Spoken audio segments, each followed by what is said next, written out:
అన్న ఒకసారి ఇటు పట్టుకొని చూడండి.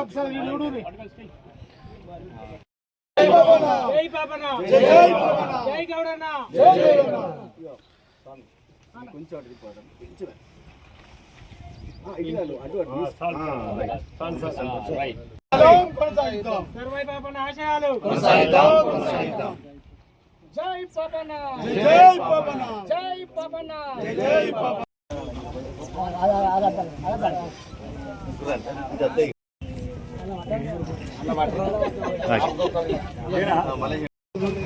ఏం మాట్లాడతాను? మీ అయ్యలు గచ్చాను, మీ అయ్య ఎప్పుడేం కదా అట్లే నాకు చదివిస్తాను అంతే.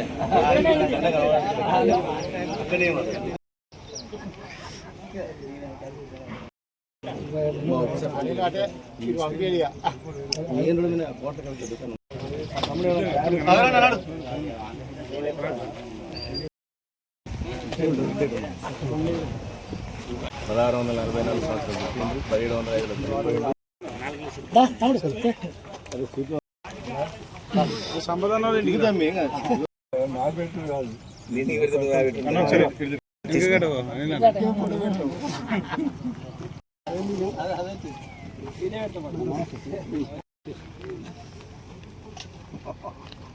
క్లారిటీ ఉంది.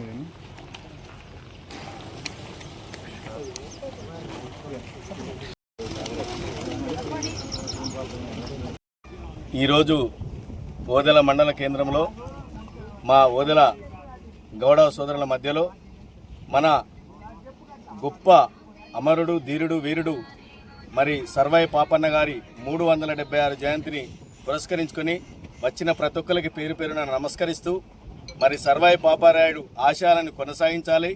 అదేవిధంగా వారి యొక్క ఆత్మస్థైర్యాన్ని, అదేవిధంగా ఆత్మ గౌరవాన్ని నిలబెట్టిన గొప్ప నాయకుడు. 1644 సంవత్సరంలో పుట్టి 1705 సంవత్సరంలో చనిపోయినటువంటి ఆ మహానాయకుడు అనేక చక్రవర్తులతోటి, రాజులతోటి ఒక దళిత బడుగు బలహీన వర్గాల జాతిలో పుట్టినటువంటి గొప్ప నాయకుడు. మరి వాళ్ళతోటి పోరాటం చేసి రాజులతోటి, చక్రవర్తులతోటి ఆ రోజుల్లో 376 సంవత్సరాల కింద పోరాటం చేసినంటే మామూలు ముచ్చట కాదు. అప్పుడున్న పరిస్థితి తలను ముండాన్ని వేరుగా చేసి తలను వేలాడదీసిన సందర్భాలు మనందరికీ తెలుసు.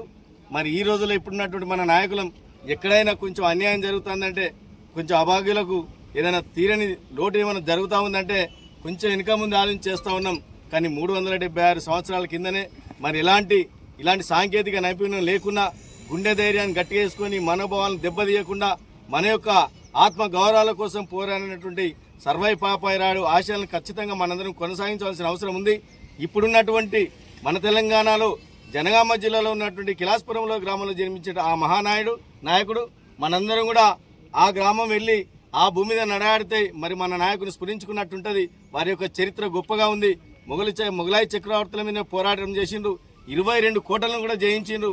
అంతేకాకుండా ఇప్పుడున్న మన గోల్కొండ కిలా ఏదైతే ఉందో ఆ గోల్కొండ సామ్రాజ్యంలో కూడా ఒక 6 నెలలు పరిపాలన కొనసాగించి చివరికి శత్రుల చేత చిక్కి మరి శత్రువుల చేత నేను చనిపోవద్దని ఏదైతే దృఢ నిశ్చయంతో ఉన్నాడో తనకు తానుగా కత్తి తీసుకొని పొడుచుకొని ఆత్మహత్య చేసుకోండి అంటే అది మామూలు ముచ్చట కాదు, మామూలు గుండె కాదు, అది మామూలు ధైర్యం కాదు అనేది తెలియజేస్తూ మరి ఇంత మంచి కార్యక్రమంలో మమ్మల్ని కూడా పాల్గొని చేసినటువంటి మీ అందరికీ కూడా పేరు పేరున మరొకసారి నమస్సుమానులు తెలియజేస్తూ ముగిస్తున్నాను.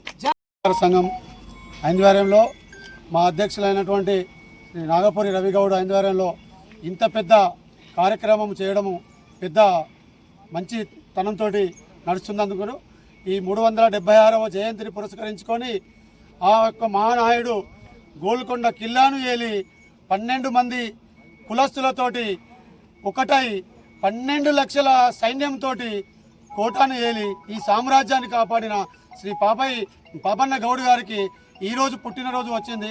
ఇంకొకటి ఏంటంటే శుభకార్యం మంగళవారం, ఈరోజు మంగళవారం కాబట్టి శ్రీ రేణుకా ఎల్లమ్మ తల్లి రోజు ఆయన యొక్క పుట్టినరోజు అచ్చుడు చాలా సంతోషకరం అని చెప్పి నేను చెప్తున్నాను. ఈరోజు సర్వన్న పాపయ్య గౌడ్ గారిది జన్మదిన వేడుకలు జరుపుకోవడం జరిగింది. మనము సర్వాయి పాపన్న ఆశయాలు ఇప్పుడున్న యువకులు సర్వాయి పాపన్న ఆశయాలు కంపల్సరీ స్ఫూర్తిగా తీసుకొని ముందుకు సాగాలని కోరుకుంటున్నాము.